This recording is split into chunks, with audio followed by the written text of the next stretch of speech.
My iPhone plays a key role in my life and my business, and today I'm going to reveal 10 apps that I simply couldn't live without. Hello and welcome back to Ellis Reviews, and thank you for subscribing if you have, and if you haven't subscribed, you know where the button is. So I recently gave my 2-week review of the iPhone 13 mini. Spoiler, I absolutely love this phone, and I've dabbled with Android phones in the past. Actually, I have an Android phone somewhere. Thought I'd lost it. Yeah, I do have the Pixel 4a here, which is a fantastic phone, highly recommended, but I always come back to the iPhone for some reason. And I think a huge part of that is the fact that it has a number of apps that I rely on a daily basis. They help me be more productive, they help me communicate with people, they help me keep this business profitable. And for someone like me who's got an absolutely dreadful memory, they help me keep my entire life in order. So without further ado, I'm going to share with you today my 10 favourite iPhone apps. First one is Things. Now, Things is basically a to-do list management app, whatever you want to call them. There's about 1 million of them on the App Store, and they all do pretty much the same thing. They give you the ability to create lists of things to do and check them off. And some are more in-depth than others. I used to use an app called OmniFocus, which was fantastic, but it's an absolute beast of an app, and I was using about 3% of it. Now, Things by Culture Code is actually a very in-depth app as well, but what works for me with Things is just how beautifully designed it is. So it's got that hidden depth, that hidden power if you need it, but in terms of just a general get things done, simple to-do list, I personally can't find any app that beats Things. It's got all the kind of features you'd expect from a to-do list app. One thing that is great is that you can link Things inbox to Apple reminders. So you can use Hey and ask to add things to your reminders, and then Things will pull that into its inbox, which means if you're out walking the dog, or you just have a sudden moment of inspiration and you want to very quickly dictate something to your phone, then that will end up in Things, and then you can just go into your inbox, triage it, set reminders, put the to-do list item in a future date, whatever you need to do, put it into projects. It's just brilliant. Go and check out Things. Now, there's nothing wrong with the default calendar app that you get on iPhones. It's perfect. It's just a calendar. You can't get that excited about calendars. But several years ago, I discovered Fantastical, and I haven't looked back since. And it works great for me. A bit like Things, it does everything every other calendar app does, but I just love the way it's designed. And I think the other thing I like about Fantastical is its quick entry option. And again, I know you can do this on Apple's calendar app, but for whatever reason, I just prefer Fantastical's version of it. And this is basically where you can type in a very conversational calendar entry. So, meet Bob at the pub tomorrow, 7 p.m. That's it. And then it will convert that text into a proper calendar entry. Now, it's not free, you do have to pay for Fantastical, but I do like supporting third-party app developers, and this is the best third-party calendar app I can find for the iPhone. The next app I use all the time is Medium. Now, if you've not heard of Medium, Medium is a blogging website. I can almost guarantee you have, without knowing, read an article on Medium. It's absolutely all across Google. If you search for something, you'll probably find a Medium article on there. I have a presence on Medium. I've got about 8,000 followers on there now, which is just mind-boggling. I'll put a link in the description so you can see what that's all about. And I don't use the Medium app on the phone to write stuff, although you can. You can actually sit there and type away and create an entire article if you want. I don't tend to do that. I prefer to write on my MacBook Air. But what I do use the iPhone app for is, one, reading. I'm actually a paying member for Medium, so I get access to as many articles as I like each month. It's just a very convenient way to read through those blogs. And secondly, to check my stats. So when I post a blog on Medium, the primary way that I check the stats throughout the day and throughout the week is the app on the iPhone. It's just very simple. It's not perfect. There's some rough edges to the design, and some of the ways that it deals with community management in terms of replying to comments is a bit ham-fisted. But it is the quickest way I've found to check my Medium stats, and as I say, do a little bit of reading now and again. YouTube Studio. Now, I know this is a bit of a niche app, but this is obviously my list of 10 favourite apps, so that's what's going to happen. And yes, as you know, I run a YouTube channel, and YouTube have a dedicated app for their studio back-end stuff for YouTube. It's great. You can look at stats for your videos, you can look at analytics, you can reply to comments, you can see what your revenue is. Now, if any YouTuber says to you they don't check their stats regularly, they're probably not telling you the entire truth. I think most of us are a little bit addicted, in not a bad way, in quite a productive way, in quite a positive way, to checking stats. And I do check mine throughout the day, so I check my subscriber count, comments, views on each video. Again, a bit like Medium, the quickest way to do that is to use the YouTube Studio app on the iPhone. I don't have any issues with it, touch wood, never crashes, and it's just such a great reference for a YouTuber. I'm very picky when it comes to email clients. I've talked about this in the past. And when it comes to mobile email, I've never been much of a fan of Mail, of Apple's Mail client. There's nothing particularly wrong with it, and a bit like calendar apps, you can't get that excited about an email app, but I know what I like, and because I do an awful lot of email, it's a huge part of my business, I need an app that can let me get through my inbox really quickly. I'm not very good at email management, I need to get better at it, and what I found is that Spark email is the best tool on the iPhone for keeping my email in check. It syncs across all devices, so if I get a new iPhone, for example, it's very easy to set up Spark and it will bring across all of my accounts, all the signatures, all the settings, all that stuff. It's just a huge time saver. It's also got a great unified inbox, so I can see all of my accounts in one go. I don't tend to lose track of unread emails, which sometimes happens with other email clients. Spark is just, for me, it just works perfectly. Number 6 on my list is Overcast.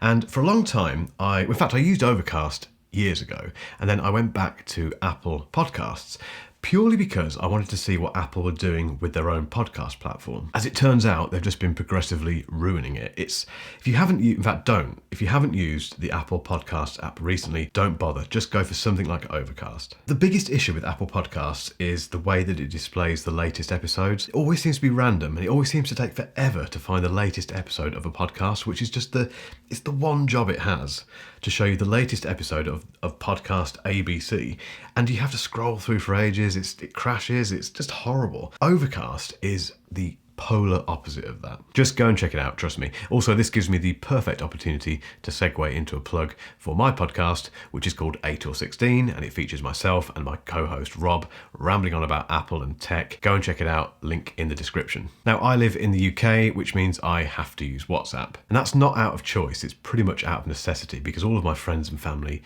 use WhatsApp to send messages. So we have family chats and mate chats, all that sort of stuff. In fact, there's only 2 friends I have who are still resolutely sticking with iMessage, which is fantastic. For everyone else, it's WhatsApp, so I just have to use WhatsApp. So that is 100% probably the most used app on my iPhone. Sorry, it's not that exciting.